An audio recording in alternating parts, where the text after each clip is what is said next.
by Tim Royner. Guillermo Rigondeaux did not suffer a broken left hand in his loss to super featherweight champion Vasyl Lomachenko as originally thought last Saturday night at Madison Square Garden.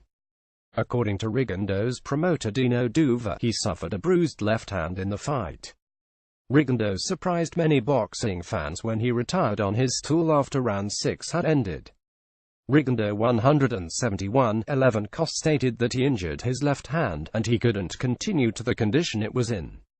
Many boxing fans feel that the 37-year-old Rigondeaux only quit due to the way he was being humiliated inside the ring by Lomachenko, who was giving the unbeaten two-time Olympic gold medalist boxing lesson.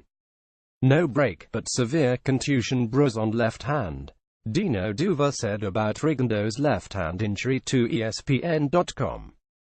This obviously isn't good news for Rigondeaux, who now looks like he quit due to a minor injury rather than a broken hand, which was originally feared.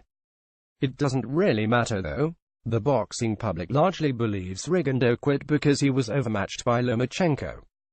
Even if Rigondeaux did suffer a broken hand, it wouldn't change the minds of many fans and media, which saw him quitting get out of a humiliating situation inside the ring. Lomachenko was not only beating Rigondeaux, he was clowning him by playing around and making him look bad inside the ring. No one had ever done that to Rigondeaux before. It was obviously a bitter pill for Rigondeaux to swallow, so he opted to quit on his stool rather than continuing after the 6th round had ended.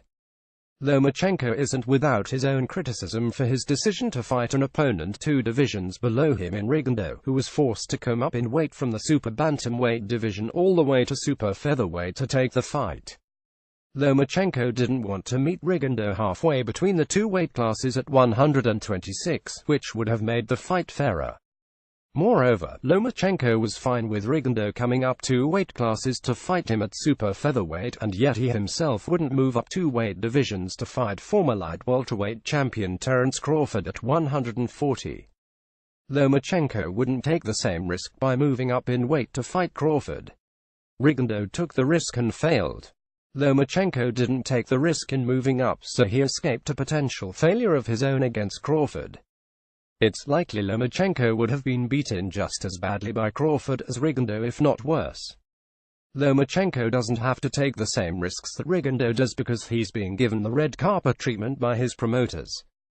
You won't see Lomachenko moving up 2 divisions to put himself at a disadvantage against Crawford, Errol Spence, Keith Thurman or Sean Porter.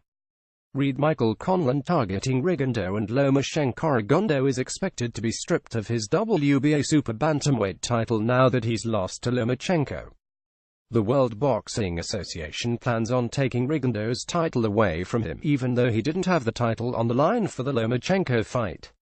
It's expected that the WBA will install Moses Flores as the new WBA super bantamweight champion after Rigondeaux is stripped of his title. Rigondeaux knocked out Flores in the first round in his last fight.